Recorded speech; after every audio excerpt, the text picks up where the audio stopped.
Me 26, dating this girl Madison for about 10 months. Everything going well until her sister creates absolute chaos bomb in our relationship. Madison's sister Crystal is 24 and basically walking disaster. The type who thinks birth control is suggestion rather than medical necessity. Currently pregnant and nobody knows who baby daddy is. Nobody knows, meaning Crystal has narrowed it down to approximately 7 potential candidates, which is impressive record keeping for someone who failed basic math twice. Crystal's been staying with Madison since getting knocked up, because apparently responsibility is a genetic trait that skipped her entirely. Our apartment now resembles refugee camp for bad decisions. Madison starts acting weird around month 6 of Crystal's pregnancy, giving me suspicious looks and asking random questions about my whereabouts from 8 months ago. "Where were you on March 15th? She asks while I'm trying to eat cereal, probably at work or home. Why? I respond confused. "Just wondering," she says with detective energy that makes me nervous. Start noticing Madison examining my facial features really closely during conversations, like she's studying for exam about my bone structure. "Why are you staring at me like that?" "No reason, just thinking," she says cryptically. Meanwhile, Crystal is eating us out of the house and home while complaining that pregnancy makes her feet hurt from the couch potato lifestyle. One day, Madison comes home from work with suspicious package, tries to hide it, but I see paternity test kit written on side. "Madison, what the hell is that?" "Nothing important, just something for Crystal." She lies terribly. Why would Crystal need paternity test kit when she doesn't know who any of the potential fathers are? Madison gets defensive. "Maybe she wants to test one of them," she says. "Which one?" I ask.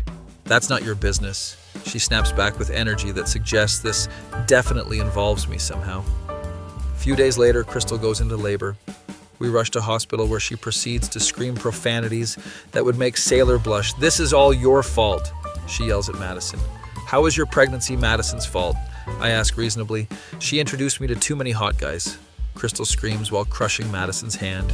Solid logic from someone about to become mother. Baby boy is born healthy and loud. Crystal immediately starts crying because reality of parenthood hits her like freight train of responsibility. Meanwhile, Madison is studying baby's face intensely. "He has your nose," Madison says to me quietly. "Madison, that's ridiculous. All babies look like potatoes with attitude problems," I respond. "No, seriously, look at his nose."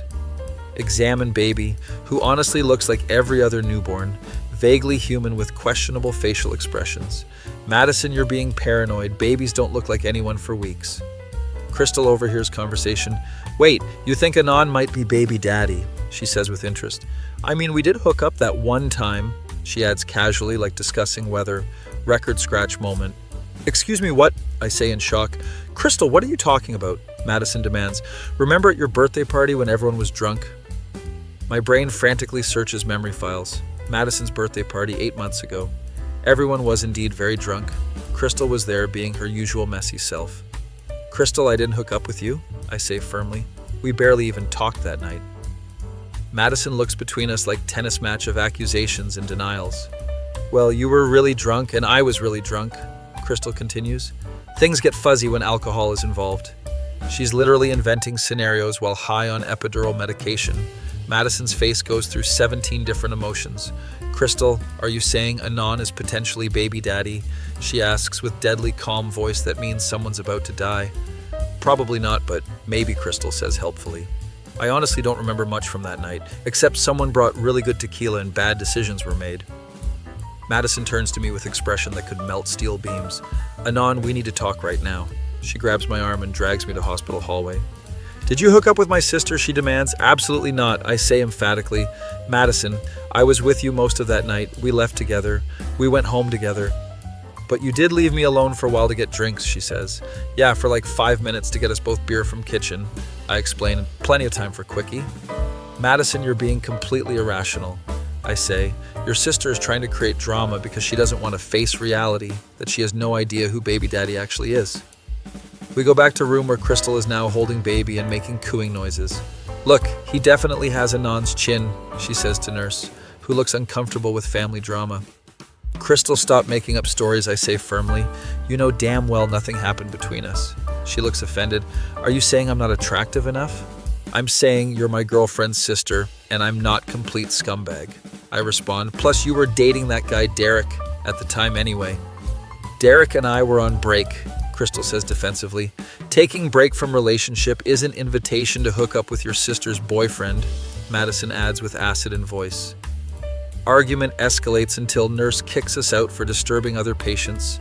Spend next hour in waiting room while Madison interrogates me about every detail of her birthday party. What were you wearing that night? She asks. Jeans and blue shirt, why does that matter? I respond, Crystal remembers blue shirt, Madison says triumphantly. Half the guys there were wearing blue shirts, Madison. I point out. It's not exactly a unique fashion choice that proves paternity. Crystal emerges from the room with baby and evil smile. I've decided Anon should take paternity test just to be sure, she announces.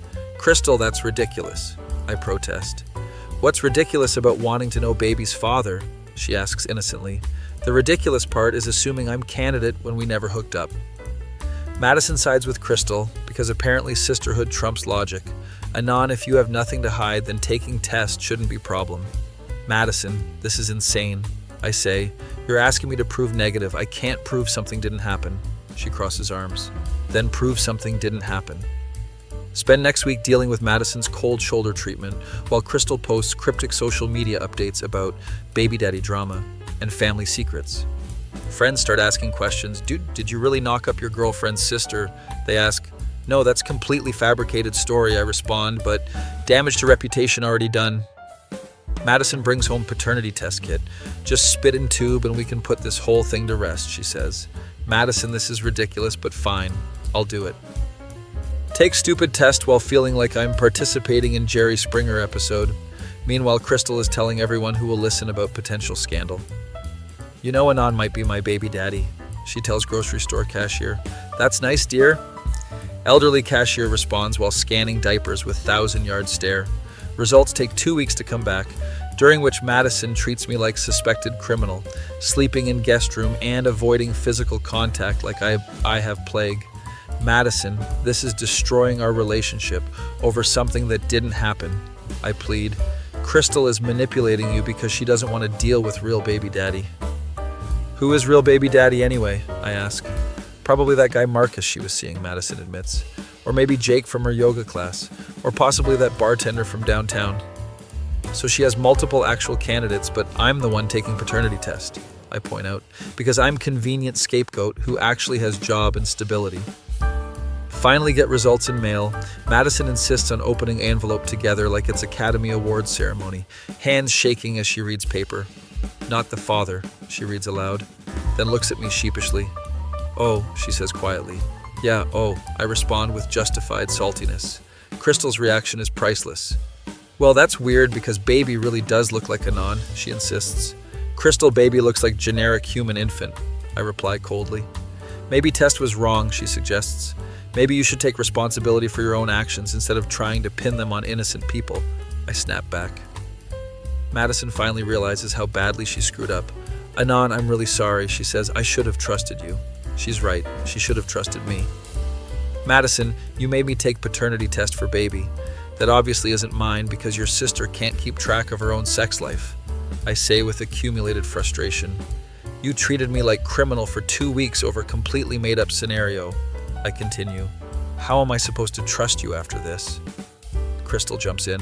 Hey, don't blame Madison. I really thought something might have happened. She says, Crystal, you literally invented entire story.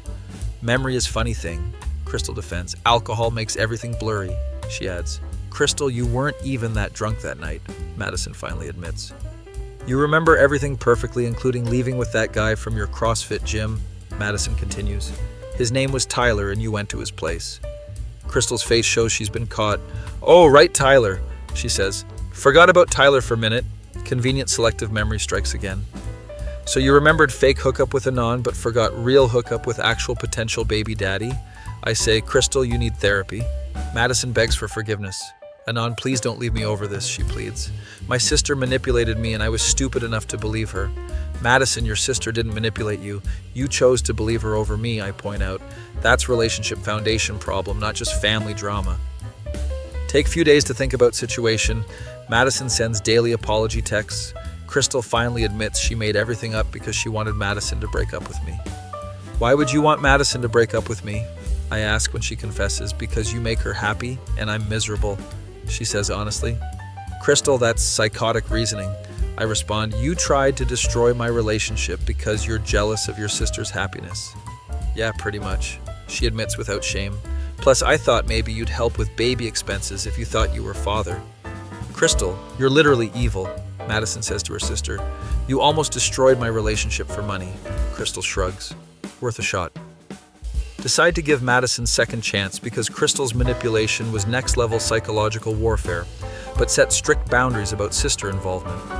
Crystal is banned from our apartment, I declare. She can visit Madison elsewhere, but not in our home. Madison agrees because she knows she messed up badly. Crystal moves back with parents who are thrilled to deal with her drama and new baby. She continues posting on social media about abandonment by family. My family kicked me out just because I have baby, she posts, conveniently leaving out part about trying to frame innocent man as father for financial gain. A few months later, Crystal identifies real baby daddy through process of elimination and demanding paternity tests from actual candidates. Turns out it was Tyler from CrossFit. Tyler immediately disappears faster than dad going for cigarettes. Crystal shocked that guy, who barely knew her, doesn't want parental responsibility. I can't believe Tyler abandoned us, Crystal complains. Maybe don't hook up with random guys if you want stable relationship, Madison finally tells her. Crystal gets mad that Madison won't enable her victim complex anymore. You changed ever since dating Anon, she accuses. Yeah, I grew up, Madison responds. Madison and I work through trust issues with couples therapy. Turns out having your girlfriend demand paternity test for imaginary affair creates relationship trauma. Anon has every right to be hurt, therapist explains to Madison. You basically accused him of betraying you with your sister based on zero evidence. Madison cries during every session as she realizes how badly she damaged our relationship. I almost lost best thing in my life because I believed my sister's lies. Crystal continues creating drama from distance, telling family members that Madison chose man over sister, conveniently omitting context about false paternity claims. Family starts taking sides, some believing Crystal's victim narrative, others recognizing her pattern of manipulation and self-destruction. Madison's parents apologize to me. We're sorry Crystal put you through this, they say. She's always been difficult, but this crossed every line. We understand if you don't want anything to do with our family, Madison's mom adds. One bad apple doesn't spoil a whole bunch, I respond diplomatically. A year later, Madison and I are stronger than ever. Crystal is single mom struggling with reality while blaming everyone else for her problems. She occasionally tries to guilt Madison into helping more. I'm your sister and I need support, she says. Support doesn't mean enabling destructive behavior, Madison replies. Crystal's baby is adorable and completely innocent in this mess. Looks nothing like me, but everything like Tyler, who still hasn't stepped up to be father. My face. When Crystal tried to frame me for pregnancy that resulted from her own bad choices and inability to use contraception properly. My face when Madison almost threw away good relationship because she believed her sister's manipulation over her boyfriend's honesty. That feel when you realize some people will destroy others' happiness rather than work on their own problems and take responsibility for consequences.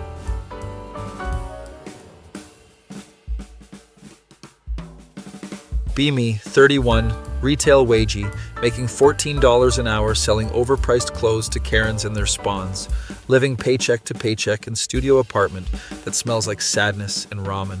Match with this girl, Peyton, on Hinge. She's 21 and absolutely gorgeous. Perfect Instagram face with those fox eye surgery results and lips that definitely aren't natural, but who cares? Her bio says entrepreneur, influencer, manifest queen, which should have been red flag, but her pictures made my brain shut down completely. We start texting and she uses words I don't understand. Hey bestie, you seem like such a vibe. We should totally hang out and touch grass together, she messages. That sounds great. I respond while Googling what touch grass means. Turns out it means go outside, which is basic human activity, but apparently needs special Zoomer terminology. Now we plan date for Saturday at place she recommends. OMG, we have to go to this new brunch spot called Bloom. It's literally so aesthetic and perfect for content. She texts with 17 emojis, check prices online, and nearly pass out. $28 for avocado toast, $15 for coffee that probably cost them 50 cents to make. This is half my daily wage for one meal, but she's way out of my league. So whatever. Show up Saturday morning after working overtime Friday night to afford this date. Peyton arrives 30 minutes late, wearing outfit that costs more than my monthly rent. Sorry, bestie. I was getting ready and my lashes were not cooperating, she says while checking herself in phone camera. It's totally fine. I lie while dying inside from waiting anxiety. First thing she does is pull out ring light and phone stand. Okay, we need to get the perfect entrance shot, she announces. Entrance shot for what? I ask, confused. For my story, obviously. My followers need to see this place. She explains like I'm stupid for not understanding, spends next 20 minutes posing in doorway while other customers stare, finally gets seated, and she immediately starts photographing everything. Don't touch anything yet, I need flat lay photos, she commands while arranging menu aesthetically. Peyton, can we maybe order first, I suggest, since I'm starving and uncomfortable. Bestie, you don't understand the algorithm, lighting is everything, and it's golden hour. It's 11 a.m. indoors, but apparently golden hour is whenever she decides it is. Spend another 15 minutes watching her take photos of empty table with different filters. When waiter finally comes, she orders $45 brunch plate with sides and specialty drinks. And what can I get for you, sir? Waiter asks while I calculate remaining bank balance. Just coffee, please, I say, hoping to minimize financial damage. Bestie, you're not eating, Peyton asks, surprised. Not really hungry? I lie while stomach growls audibly. That's so weird, but okay, more food for content. She shrugs, proceeds to take literally hundreds of photos of her meal from every conceivable angle. Wait, don't let me eat yet. I need boomerang videos, she says. Creates stop-motion content of her taking bites while food gets cold, other diners openly staring now. Finally allows herself to eat after 30-minute photo session. This is giving me life, she says about basic eggs Benedict. What does that mean? I ask, genuinely confused. It means it's amazing, bestie, like chef's kiss no cap, she explains while making exaggerated facial expressions at phone camera. Are you filming us eating? I ask nervously. Just for stories, don't worry. You look cute, she says, which would be flattering if she wasn't treating me like unwilling background actor in her personal movie. Tries to feed me bite of her food for video. Say it's bussin', she instructs. What's bussin' mean? I ask. It means good, just say it, she commands while recording. It's bussin', I say awkwardly into camera. Feeling like trained monkey, she squeals with delight. That's so going viral, bestie, you're natural. Bill arrives and it's $73 plus tip. There goes my grocery money for next week. She doesn't even reach for wallet, just assumes I'm paying because patriarchy or something. Thanks for treating me, bestie. This was so fun, she says while posting photos with location tags and 17 hashtags about brunch, life, and main character energy. Suggests going shopping next. There's this boutique down street that has cutest pieces, she says. Actually, I should probably head home, I say, while mentally calculating debt. But bestie, the day is young and we're having such good time, she pouts. Plus, I need outfit for tonight's party and want your opinion, she adds with puppy dog eyes. Against better judgment, agree to shopping because she's touching my arm and smells like expensive perfume. Follow her to boutique where everything costs more than my car payment. She tries on outfit after outfit. Does this make me look snatched? She asks about $200 crop top. You look great in everything, I say honestly.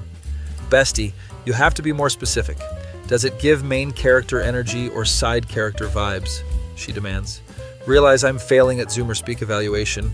Spends 2 hours trying on clothes while documenting everything for content. This haul is going to break the internet, she says about buying 3 items worth $400. When clerk asks about payment, she looks at me expectantly. Bestie, can you spot me? I'll totally Venmo you back, she says sweetly. My bank account weeps. Pay for her shopping haul while she poses with bags outside store. Wait, we need couples photos with our haul, she announces. Sets up elaborate photo shoot on sidewalk. Random strangers walking by looking at us like we escaped from mental institution. She's completely oblivious to social embarrassment while directing our poses. Okay, now look at me like you're obsessed with me, she instructs. How do I look obsessed? I ask. Confused. Just stare at me like I'm the main character, duh. After photo session, she checks her phone. OMG, my ex just posted with new girl. We need to post something better right now, she says with sudden urgency. Drags me to nearby coffee shop for more content. We're doing soft launch relationship aesthetic, she explains. What's soft launch? I ask while being positioned for photos. It's when you post couple content but don't show face. Creates mystery and engagement. She explains like teaching rocket science. Take dozens of hand-holding photos. finally suggests going back to her place, drive to apartment complex that's clearly way above her income level. My parents help with rent, she explains casually. Her apartment looks like Instagram's showroom. Everything perfectly arranged for photos, ring lights in every corner, backdrop wall for content creation. Want to watch Netflix? I suggest hoping for normal activity. Bestie, we can't just waste this lighting, she says, setting up camera. Let's do get ready with me video. Watch her apply makeup. She doesn't need while talking to camera about skincare routine that costs more than my monthly food budget. Feel like documentary subject. Say something for camera, bestie, she commands. What should I say? I ask, just talk about how amazing I am or something, she suggests while contouring cheekbones. Realize this entire relationship is performance art for her social media audience. I'm not boyfriend. I'm unpaid content creator and financial sponsor. When she finishes makeup, routine suggests going to party. It's my friend's birthday and everyone who's anyone will be there, she says. Sounds fun. I lie. Arrive at party, full of other Zoomers speaking in TikTok references and taking constant photos. Immediately feel ancient, despite being only 10 years older. Bestie, this is my boyfriend Anon. Peyton introduces me. He's giving such elder millennial energy, but in cute way. Her friends laugh while I die inside, spend entire party being directed for group photos and videos. Anon hold my drink and look supportive, she commands while posing with birthday girl. Her friends discuss influencer drama. I don't understand. Did you see what happened with that whole situation? They say about incident involving people I've never heard of. Try joining conversation, but realize I have nothing to contribute to discussion about TikTok beef and brand deal controversies. Stand awkwardly holding purses. Peyton disappears for hour doing photo shoots with different friend groups, leaves me alone with Zoomers who look at me like exotic zoo animal. How old are you? One asks. 31. I respond, that's like ancient, she says seriously. What was it like before social media? Another asks like I lived in medieval times. Did you really have to use MapQuest for directions? Third one asks, fascinated. We had GPS in cars, I explain. But what about when you were walking around? We just figured it out or asked people, I say. They stare in horror like I described surviving apocalypse. That sounds so stressful, one whispers. Finally escape party at 2 a.m., drive Peyton home while she edits photos and videos from entire day. Today was so aesthetic, she sighs contentedly. Want to come up, she asks at her building. Follow her upstairs, hoping night might salvage something from expensive disaster of day. Immediately starts setting up ring light in bedroom. We should do cute couple content, she suggests. Peyton, can we just hang out normally? I plead. Bestie, what's normal? We live in digital age, she says like explaining obvious truth, proceeds to stage intimate moments for camera while I question life choices. Next morning, she posts entire relationship timeline from past 24 hours, captions about finding her person and manifesting love while tagging expensive locations. Comments flood in from followers shipping us and asking about my identity. Suddenly, I'm minor character in her main character story arc. Realize I spent entire paycheck funding content creation for someone who sees me as human prop. Text her about taking break from dating. Bestie, you're being weird, thought we had good vibe. She responds, maybe we're just different people. I try explaining diplomatically. Different how? I literally showed you such good time, she argues. Peyton, everything was performance for your social media, I explain. Bestie, that's literally my job. I'm building brand. She says, confused why I don't understand. What about just spending time together? I ask. We did spend time together. We created memories. She responds, you mean content? I correct. Same thing, bestie. She says, missing point entirely. Break up via text because in-person conversation would become content. She posts cryptic stories about toxic men who don't support women's ambitions.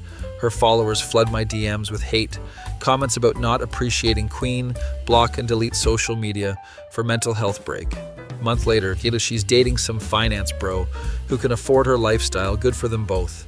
I learned an expensive lesson about generational dating gaps. Back to eating ramen and working retail while Zoomers complain about economy they've never experienced without parental support. My face when I spent weeks' wages on date with someone who lives in completely different reality than working class existence.